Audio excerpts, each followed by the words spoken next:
Branded just keeps evolving, man, and this deck is actually really fun. Subscribe.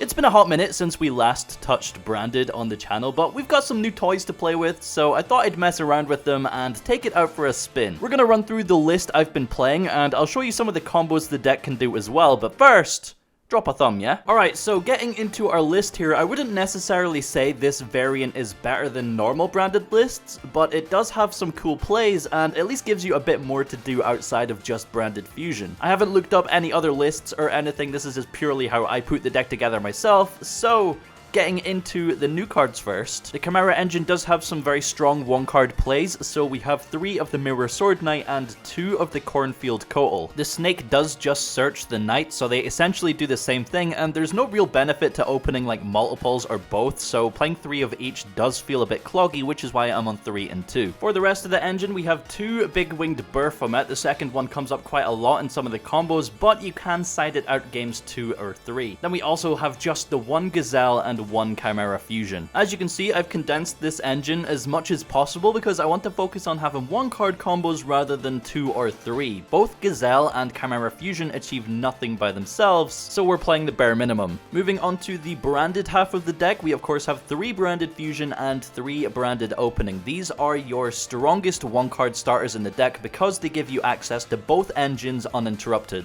And then of course we do also have the 2 Alibur and 1 Springans kit, which is actually very important in this deck because it's very searchable. Now, an issue that I did have with the deck was that to fit in the Chimera engine, you are getting rid of a lot of the sort of branded one-off bricks that strengthen the engine. So you're reducing the power of the branded half to fit in the Chimera package, and the Chimera package on its own isn't bridging you to the branded half of the deck until turn 3. For this reason, I think 3 fusion deployment is almost mandatory in the deck still. It strengthens both engines dramatically regardless of which starter you have to go through, and it actually gives your Chimera engine a way into the branded plays on turn 1. In that same vein, we are playing 3 Nadir Servant as well because it is just a 1-card strong play that allows us to play through, you know, Ash or an interruption on our normal summon and things like that. You also do just side this out every time you're going second because at that point, kinda sucks. Of course, every branded deck has its engine requirements, so we do have the 2 Fallen of Albaz alongside 1 Blazing Cartesia, and we also have our small Despian package as well. Kinda necessary to at least maintain some sort of power in our branded plays, so we do have the 1 Tragedy, 1 Adlib, and 1 Branded in Red as well, and that is 30 engine cards in our 40-card deck. Moving on to the non-engine, I have opted for mostly hand traps rather than sort of board breakers or things like Book of Moon and things like that, because we are going to be summoning Chimera regardless of whether Branded Fusion gets Astronaut through the Chimera engine,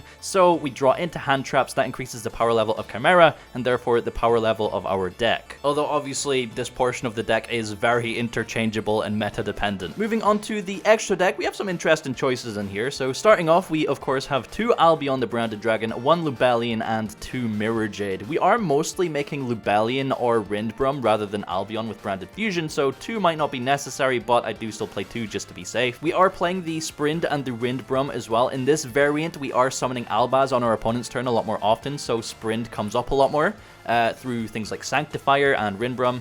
And because we are playing Nadir, we have the full Sanctifier package with Granguignol and Despian Luluwa Lilith. Also, just to give Cartesia a little bit of additional power as well, we are playing them along because we have some space. Now, because our Chimera engine is so condensed and so small, we are only playing the 1 King of Phantom Beasts, because that's all we really need. We are playing 1 Guardian Chimera, although you can bump this up to 2 instead of one of the other slots. We're playing Dragos Tapalia as well, and I did want to play Magnum the Reliever. He pairs really nicely with the fusion deployment and gives us additional options to summon off of our Branded in Red, because we are able to set up both Branded in Red and Chimera Fusion quite often. But yeah, that's the deck list I've settled on at the moment. I do find it very enjoyable. Let's get into the combos. Alright, so this first combo is kind of like an introduction to the Chimera engine in case you haven't figured out what those cards do yet. We're going to just start with the Mirror Sword Knight as a normal summon. We normal summon it, and quick effect, we contribute it to special summon a monster that lists Chimera Fusion from the deck. We are going to summon the Baphomet, and that can search a Chimera Fusion and a level 4 beast.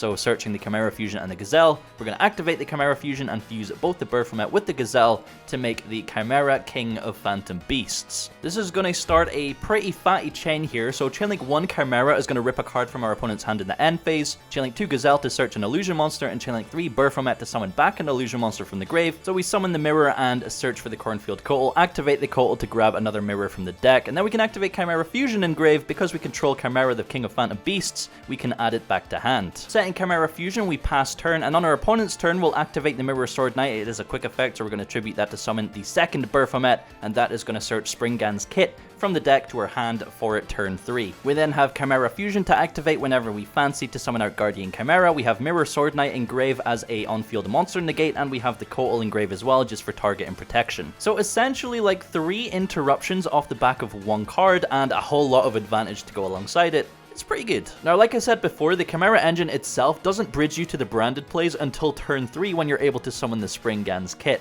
And that's one of the reasons we're playing Fusion Deployment. So if we add that into the mix, things get a little different. Of course, activating Fusion Deployment, we summon the Cartesia, and then normal summon Mirror Sword Knight. Activating its effect, we're going to summon the Baphomet from the deck. And this time it's going to search Chimera Fusion and Springgan's Kit instead of Gazelle. There's honestly a lot of different ways that you can play this setup, but we are going to activate Cartesia here, fusing with the Baphomet to summon our Grand Guignol, chain 1 Grand Guignol, chainlink 2 Baphomet, summoning back the mirror. It's not as important in this combo, but you know, we'll summon back the mirror just so we have a name on field.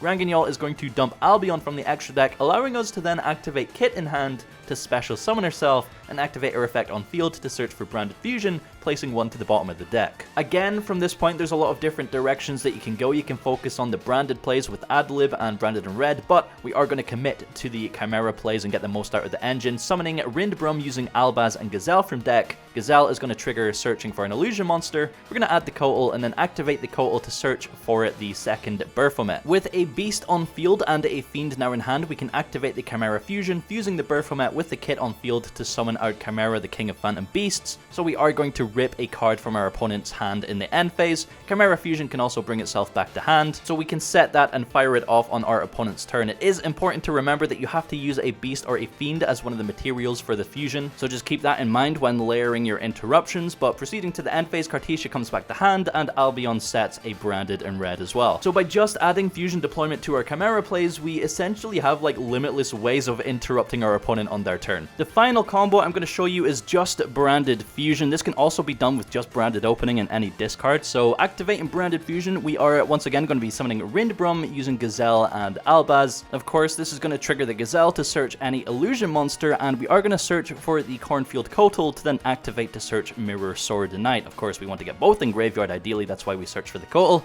We then normal summon the Mirror Sword Knight, activate the effect to summon a Baphomet from deck, and Baphomet is going to search Chimera Fusion and Springgan's Kit, of course, because we have Rindbrum on field. From this point, we're going to activate the Kit to special summon herself and then activate her effect on field, adding any branded spell or trap. So you can literally go for anything here, but we are just going for Branded in red, placing 1 on the bottom. And then we're going to fire off the Chimera Fusion, fusing together our Fiend and our Beast monster for the Chimera King of Phantom Beasts. It's just like Levianeer, I love it. Like, snipe your opponent super poly or evenly matched and you're laughing. So on resolution here, we are going to activate Chainlink 1 Chimera and Chainlink 2 Baphomet. That's going to summon back the Mirror Sword Knight so we can activate it on our opponent's turn again. And then we're going to activate the Chimera Fusion in grave just to add itself back to hand so we can use it on our opponent's turn. Set in Chimera Fusion and the Branded in red. You can, you know, do something funky on turn 1 with Branded in red and Chimera Fusion, but it's worth just setting them and playing it on your opponent's turn. But yeah, passing it over, we are going to shotgun the Mirror Sword Knight as soon as possible, just so you have the negate live in graveyard, and we're going to summon the second Baphomet, even though we have nothing to search at this point, because it gives us additional flexibility for our fusion materials. Like Chimera Fusion can make Dragos Depalia with the Rindbrum and the Baphomet, and then Rindbrum is live in grave, just stuff like that. That also actually gives you a decent amount of interruptions through things like Evenly Matched as well. So it's definitely a really cool deck, definitely fun to play, especially with new cards and people don't know what the cards do, so they get surprised. But again, I just don't know if it's actually better than normal branded decks. So yeah, that is my personal Chimera branded variant. Let me know what you think, if you've been playing the build differently, how you think it compares to original branded, and